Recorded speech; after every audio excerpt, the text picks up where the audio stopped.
Thank you again for joining the Eastern Washington Sustainable Harvest Calculation webinar hosted by the Washington State Department of Natural Resources. My name is Justin Schmall. I work in the Forest Resources Division of DNR, and I'm the project manager for the Eastern Washington Sustainable Harvest Calculation. Also joining us tonight from DNR's Forest Resources Division are Andy Hayes, Division Manager, Kristen Olson-Keene, Assistant Division Manager for Projects and Planning, Lisa Anderson, Trust Outreach Specialist, and Heidi Tate, a member of the Projects and Planning team and Project Manager for the Western Washington Sustainable Harvest Calculation. These DNR staff will be helping during the question and answer portion of the webinar this evening. The topic of tonight's webinar is scoping for the Eastern Washington Sustainable Harvest Calculation. The Sustainable Harvest Calculation is the process DNR uses to set a sustainable harvest level for a planning decade. The process we are beginning now is to set a decadal sustainable harvest level for the 2025 to 2034 planning decade. The sustainable harvest level is expressed as the mean annual timber volume scheduled for sale by the DNR in a planning decade. Later in the presentation, I will talk more about what a sustainable harvest level is and how it is set.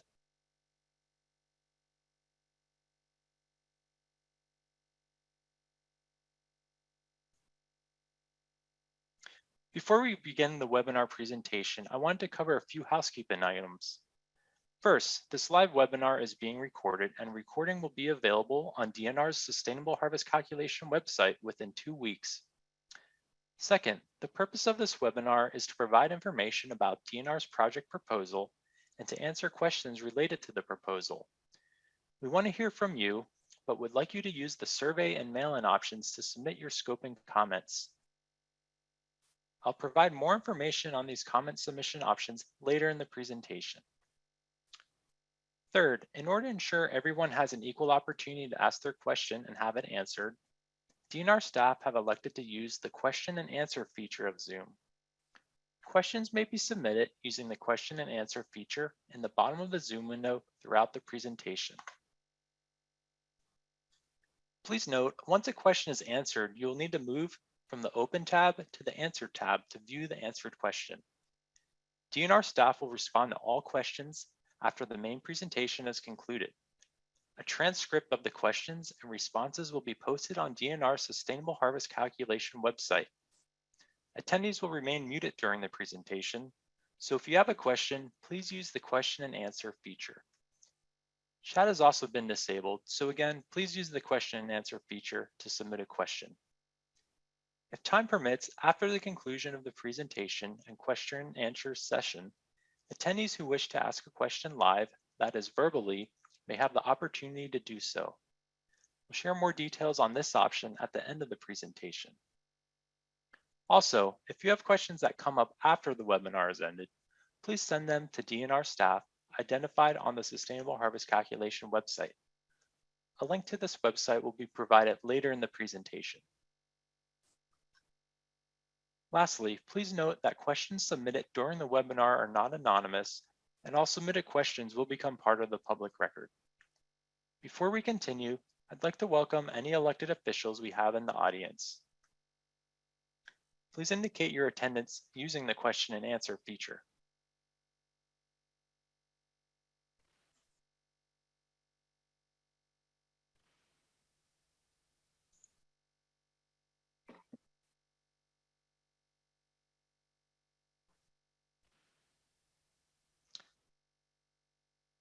Well, thank you for attending and thank you for your service. Now I'll have Andy Hayes, DNR's Forest Resources Division Manager, provide a brief background to start us off. Good evening, everyone. As Justin mentioned, my name is Andy Hayes. I'm the manager for the Forest Resources Division at DNR. The department is beginning the process of calculating sustainable harvest levels for both Eastern and Western Washington, with the goal that new harvest levels are adopted by the board before the next planning decade begins in July of 2024. This is an important process. Establishing and implementing the sustainable harvest level ensures the continued generation of trust income while simultaneously providing the important environmental protection and social benefits that we enjoy and expect on state lands. It's been over 20 years since we conducted a sustainable harvest calculation for DNR managed lands east of the Cascade Crest. Over that time, we've been very busy planning and executing forest health treatments, managing east side forest lands, and fighting wildfire during some of the worst wildfire seasons we have seen in a generation, or perhaps ever. So this planning process that will help define how we manage forests for health and resiliency is critical for the future of that landscape. Seeking public input is a critical part of this process. During scoping, we are asking to hear from you. We use your input to establish the project scope, define alternatives, and do a comprehensive environmental analysis. So thank you for making the effort to be engaged. We appreciate your involvement and look forward to receiving your comments. I'll now hand the meeting back over to Justin Schmall, who will lead this evening's scoping webinar.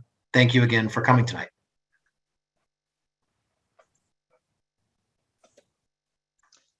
Thank you, Andy. To begin, let's walk through the webinar agenda so everyone knows what to expect. In this webinar, we will provide a brief background on Washington State Trust lands, information about the separate but concurrent Western Washington Sustainable Harvest Calculation, and 4 major topics related to scoping for the Eastern Washington Sustainable Harvest Calculation. Specifically, we will introduce the environmental review steps required by the State Environmental Policy Act, or SEPA for short. We will describe what scoping is. We will review the Eastern Washington Sustainable Harvest Calculation proposal, and we will provide suggestions on how to make effective comments to the department during the scoping process and how to submit those comments. When the presentation concludes, we will verbally share questions submitted during the presentation and DNR's responses to those questions. First, I would like to provide some background on Washington State Trust lands. State trust lands are lands held as fiduciary trusts for specific trust beneficiaries, such as schools and universities. On these lands, DNR produces revenue for its trust beneficiaries. The Department of Natural Resources manages 2.9 million acres of state trust lands in Washington. Of these acres, approximately 2.1 million are forested. The photos on this slide show examples of the types of lands and crops that are grown on trust lands, including agricultural lands that produce crops such as apples, grapes, and wheat, grazing lands, and managed forest lands, which provide a variety of wood products and ecosystem services. We have broken the 2.1 million acres of forested trust lands mentioned previously into the Eastern and Western Washington project proposal areas. You can see that Western Washington forested trust lands comprise more than twice the area of Eastern Washington forested trust lands, with approximately 1.4 million acres in Western Washington and approximately 675,000 forested acres in Eastern Washington. I want to emphasize that the sustainable harvest calculations only apply to these forested trust lands. On these forested trust lands, DNR produces revenue for its beneficiaries primarily through the sale and harvest of timber. DNR's forested trust lands are managed for a variety of trust beneficiaries. These beneficiaries are listed on the table in this slide, along with the forested acreage they comprise for each of the Sustainable Harvest Calculations project proposal areas. Please note that approximately 12,000 acres from 3 trusts with smaller acreage are not shown on this table. The table also groups the trust into 2 types. The first being the federally granted trust, here in the upper portion of the table, which were created for Washington at the time of statehood and which help support public institutions, including state universities, correctional facilities, and school construction projects.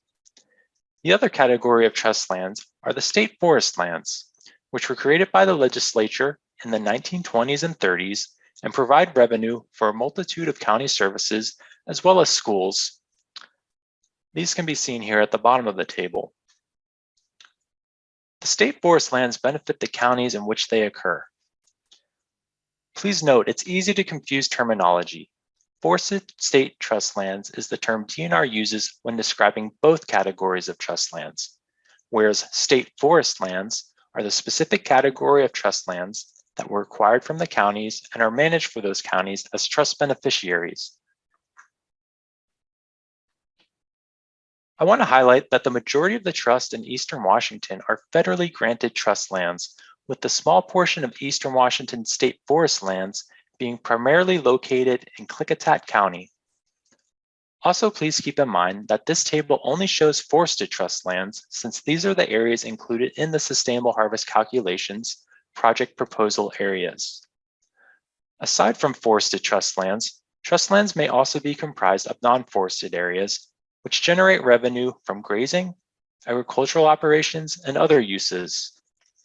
In Eastern Washington, a large portion of the common school trust lands are non-forested and are used for agriculture and grazing. The pie chart on this slide helps illustrate the proportion of Eastern Washington forested trust lands that each individual trust comprises across the 675,000 forested acres. The largest beneficiary in Eastern Washington is the federally granted Common School Trust. Revenues that go to this trust help support the construction of K-12 schools throughout the state. Unlike Western Washington, state forest lands, which benefit specific counties, comprise a much smaller area in Eastern Washington at just over 20,000 acres, as can be seen in the dark purple slice in this chart.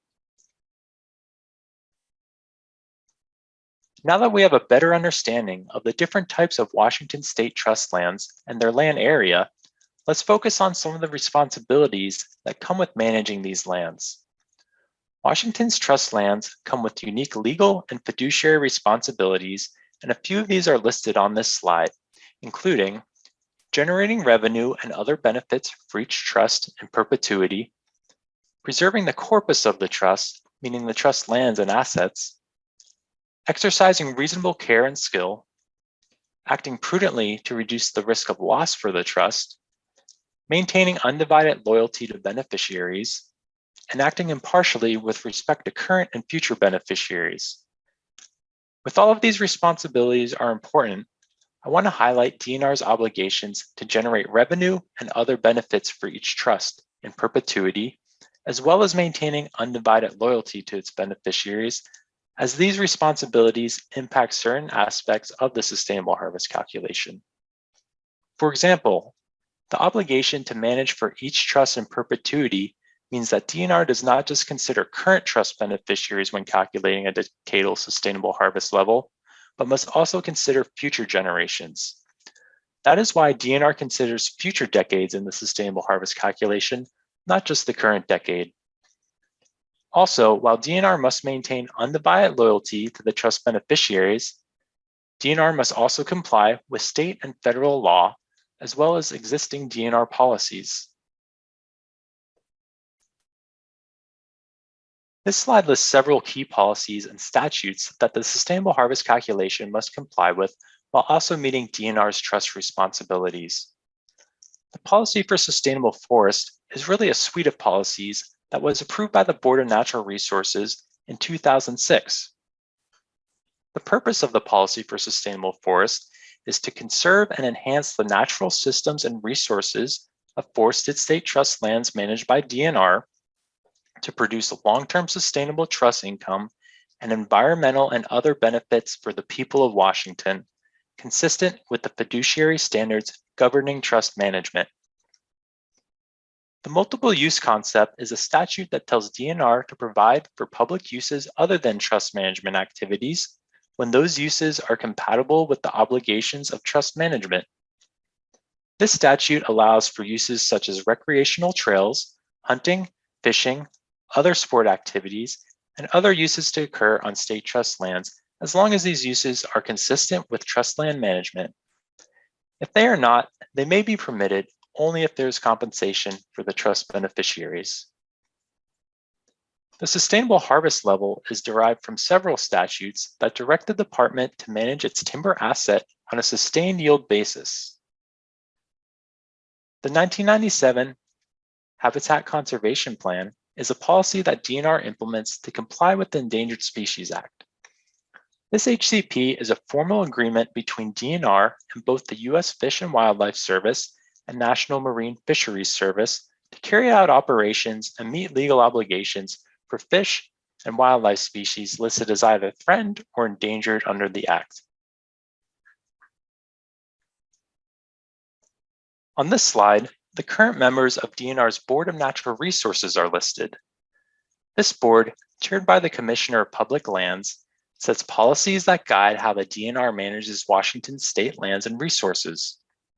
The board is the final decision maker on a decadal sustainable harvest level for Eastern Washington state trust lands. DNR staff have started to provide information to the board about the Eastern Washington Sustainable Harvest Calculation. The link on this slide will take you to the Board of Natural Resources website, where you can review meeting minutes and presentations on the Eastern Washington Sustainable Harvest Calculation. Information presented during these meetings may be helpful in providing more detailed and updated information about the Sustainable Harvest Calculation as the analysis process moves forward. The Board of Natural Resources meets monthly on the first Tuesday of the month, except in August. Board of Natural Resources meetings are open to the public and are currently being conducted virtually. The agenda for these meetings is posted at the link on this slide prior to the meeting. Anyone who is interested in attending the meetings, including to provide public comments, is welcome.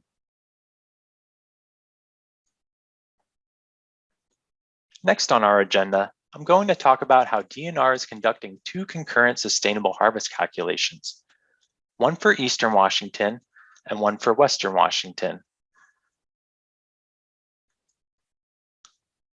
The light blue areas on the map in this slide are all of the forested state trust lands in both Western and Eastern Washington, essentially those acres we shared in the bar graph and tables a few slides previously. DNR is conducting two separate sustainable harvest calculations in two separate public processes. One sustainable harvest level will be established for Western Washington and one for Eastern Washington. This webinar pertains to DNR's Eastern Washington Sustainable Harvest Calculation. The Eastern Washington Sustainable Harvest Calculation applies to the forested state trust lands east of the Cascade Crest, identified by the blue shaded parcels on the right side of this map. A webinar in DNR's Western Washington Sustainable Harvest Calculation took place yesterday. A recording of that presentation, along with questions and answers, will be available on the Sustainable Harvest Calculation website within the next 2 weeks. The link provided at the bottom of this slide will take you to DNR's Sustainable Harvest Calculation webpage, where you can find more information about both of DNR's Sustainable Harvest Calculations, including links to webinars, links for submitting comments, and staff contact information. This slide will be shown again at the end of the presentation. Our first topic related to scoping will address the environmental review steps required by SEPA and how they apply to DNR's Eastern Washington Sustainable Harvest Calculation.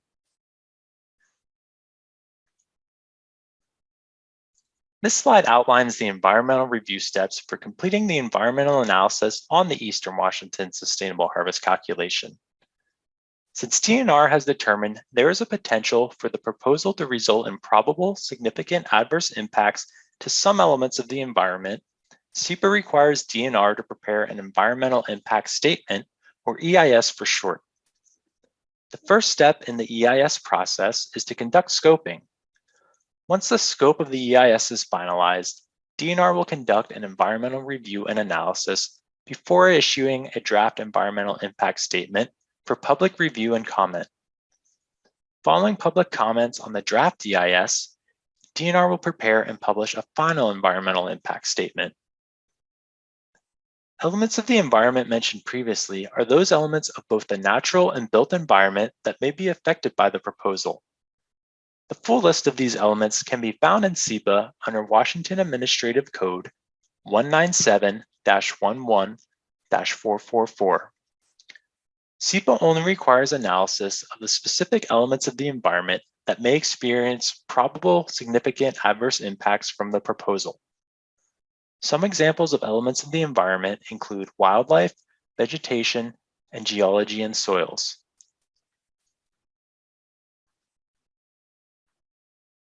DNR is currently in the conduct scoping phase of the environmental review process for the Eastern Washington Sustainable Harvest Calculation.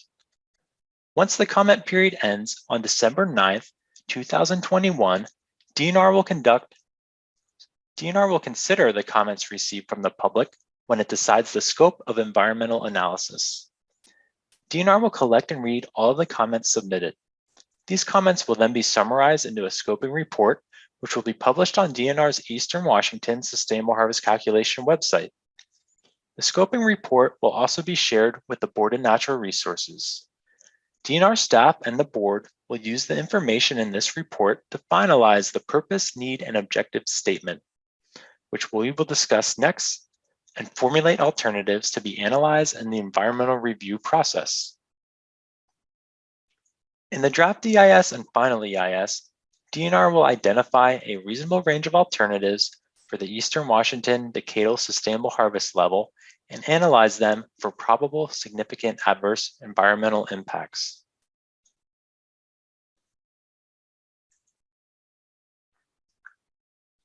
The diagram on this slide shows other steps involved after the EIS process concludes. These steps include conducting a financial analysis and board approval of a decadal harvest level. A financial analysis is used to provide financial projections to help the board understand how different alternatives affect DNR's ability to meet its trust management obligations. The board relies on the EIS process and financial analysis when making a decision on a final sustainable harvest level for the planning decade. Now that we've described the steps involved in an EIS, let's go into more detail about scoping. Scoping is the first formal step in preparing an EIS and initiates public involvement. It occurs at the beginning of the environmental review process and is the phase where DNR asks for input on various aspects of the environmental review process to be conducted. DNR invites agencies, affected tribes, and the public to comment on the areas suggested in the next two slides and on any other environmental issues that DNR should consider during the environmental review process.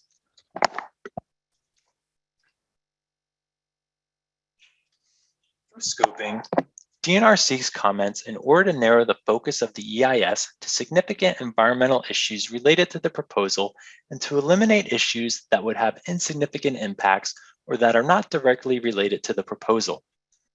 This process helps to focus DNR's analysis on the issues that are truly significant and avoids obscuring those issues with unnecessary detail.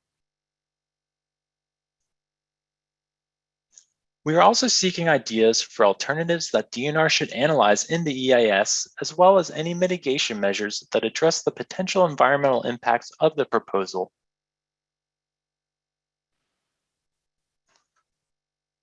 On October 25th, DNR issued a determination of significance and request for comments on the scope of the EIS for the Eastern Washington Sustainable Harvest Calculation. This document, also referred to as the scoping notice, begins the scoping process as well as the comment period. Let's walk through a few components of the scoping notice. Within this document, you will find a description of the proposal, deadline for comments, the invitation to provide comments, and contact information for submitting comments. As I mentioned, the scoping notice contains DNR's project proposal. Along with the scoping notice, we have included DNR staff's draft purpose, need, and objective statement. The following slides will go through the proposal and the draft purpose, need, and objectives. DNR welcomes comments on the draft purpose, need, and objectives, and will consider comments received when proposing a final purpose, need, and objective statement to the Board of Natural Resources. The final purpose, need, and objective statement is important because it will help determine the range of alternatives that will be considered in the environmental review process.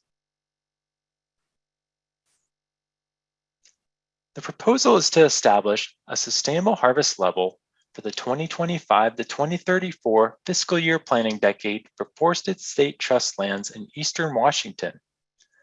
Please note, as we covered earlier, that the acreage of the proposal area is roughly 675,000 forested acres. The sustainable harvest level, which is defined in law, is expressed as the mean annual timber volume scheduled for sale by the DNR in a planning decade. Timber volume is expressed in board feet units, with one board foot being equivalent to a piece of lumber that is 12 inches in length by 12 inches in width and 1 inch in height. The purpose statement describes the goals of the proposal. The purpose of the proposed action is to recalculate a sustainable harvest level consistent with DNR policies, including the Policy for Sustainable Forests, the 1997 Habitat Conservation Plan, and applicable local, state, and federal laws. The need statement describes why DNR is seeking to accomplish the purpose. DNR needs to calculate a new sustainable harvest level and determine the best course of action regarding arrearage, if one exists, consistent with state law and DNR policy. For purposes of the sustainable harvest calculation, arrearage volume is the difference between the planned sustainable harvest level and the actual harvest level in a planning decade. In addition to the purpose and need, DNR also develops specific objectives that help fulfill the need and accomplish the purpose of the proposal. These objectives are used throughout scoping to help focus the range of alternatives to achieve the purpose and need of the proposal. Alternatives considered by the DNR and analyzed in the EIS must help meet the final objectives approved by the board following scoping. The first objective requires DNR to incorporate new information into an updated forest to state model to calculate the sustainable harvest level that will inform the Board of Natural Resources when setting the decadal harvest level. A forest to state model is a mathematical computer model that is designed to find the optimal solution to the problem of deciding where and when to conduct forest management activities.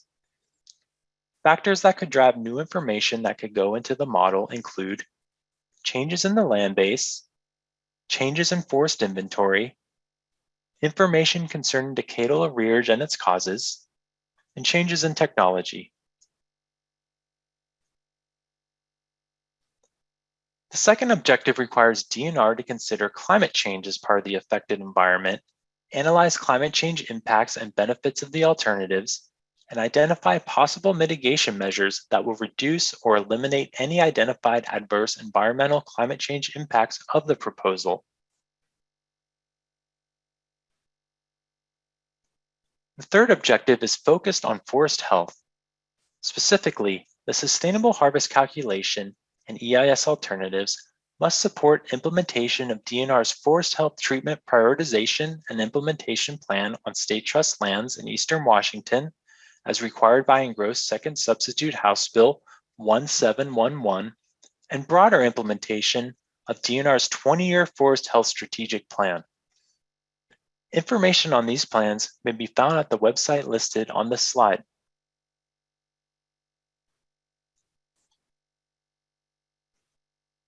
The final objective requires all alternatives analyzed to be reasonable, feasible, and consistent with DNR's trust management obligations, existing DNR policies, and applicable local, state, and federal laws.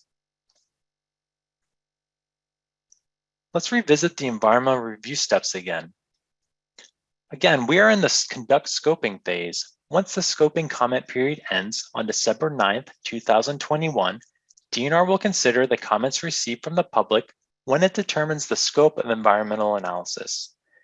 DNR will collect and read all of the comments submitted. These comments will then be summarized into a scoping report, which will be published on DNR's Eastern Washington Sustainable Harvest Calculation website. The scoping report will also be shared with the Board of Natural Resources.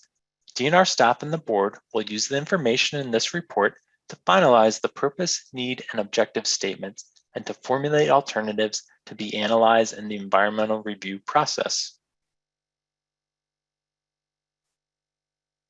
The last item on our agenda is providing comments. DNR welcomes all comments relevant to the scope of the EIS. The following information is offered as a guide or suggested comment topic areas to consider when you're providing comments on the scope of the Eastern Washington Sustainable Harvest Calculation. Areas to consider for comment include the proposal description as well as the purpose and needs statement. Comments may address whether these are clearly described and provide suggestions for improvement if necessary. Other areas to consider for comments include alternatives that DNR should consider for environmental analysis. To be considered, these alternatives will need to meet the final purpose, need, and objective statement that the board approves following scoping. Useful comments may also identify any additional environmental information, studies, or reports relevant to the development or analysis of alternatives.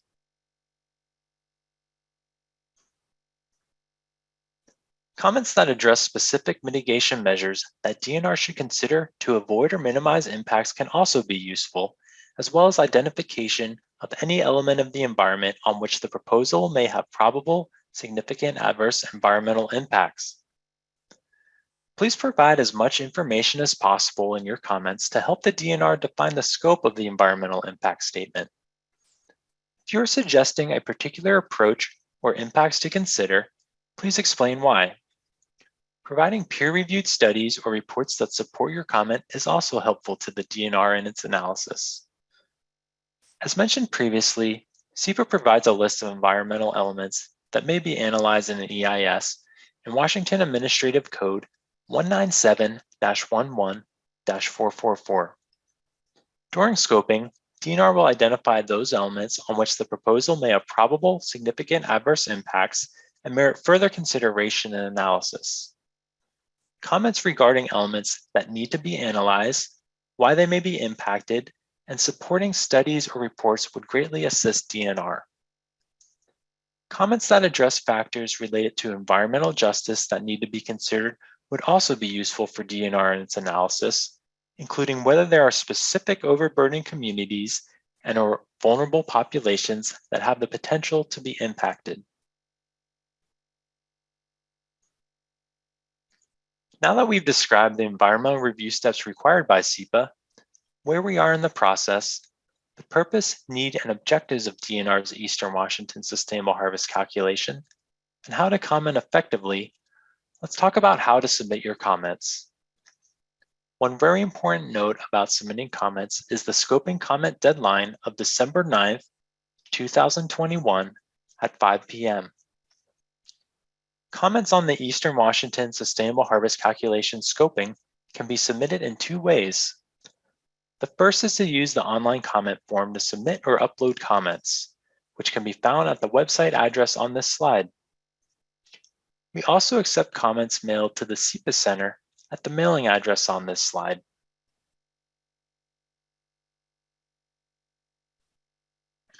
In the last slide of our presentation, I again want to share DNR's Sustainable Harvest Calculation website, where you can find more information about both of DNR's Sustainable Harvest Calculations, including links to webinars, links for submitting comments, and staff contact information.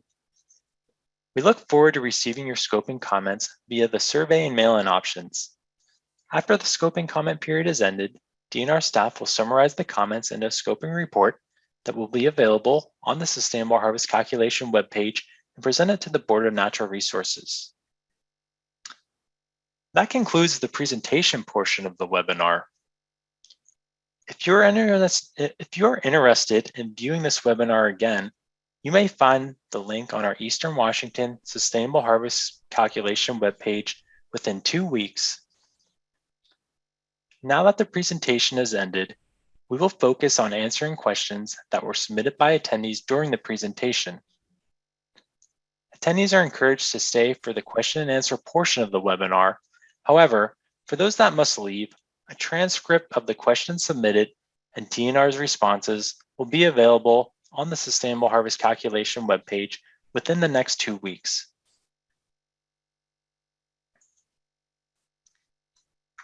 Cool. All right. Thanks, Justin. Thanks for that presentation. As Justin just mentioned, it looks like we've got some 25 minutes or so to answer questions. Any questions that you have, they really could be about anything related to state trust lands and this sustainable harvest calculation on the east side. What we'd like to do is ask you if you'd like to ask a question verbally. Just put your request into the question box. We'll see your request. And then when we call your name, if you're interested, Ralph can unmute you and you can ask your question and we'll do the best we can to answer it. And, you know, try to keep it somewhat brief in case there are the others who also want to ask questions. But we've got quite a bit of time here. So is there anyone who's interested in asking a question?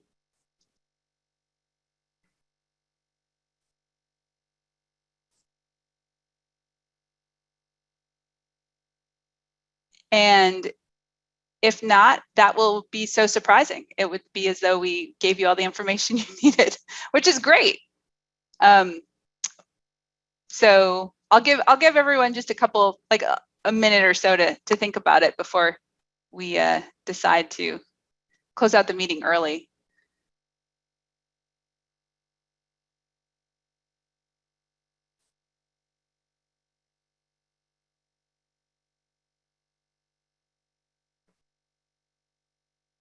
Okay.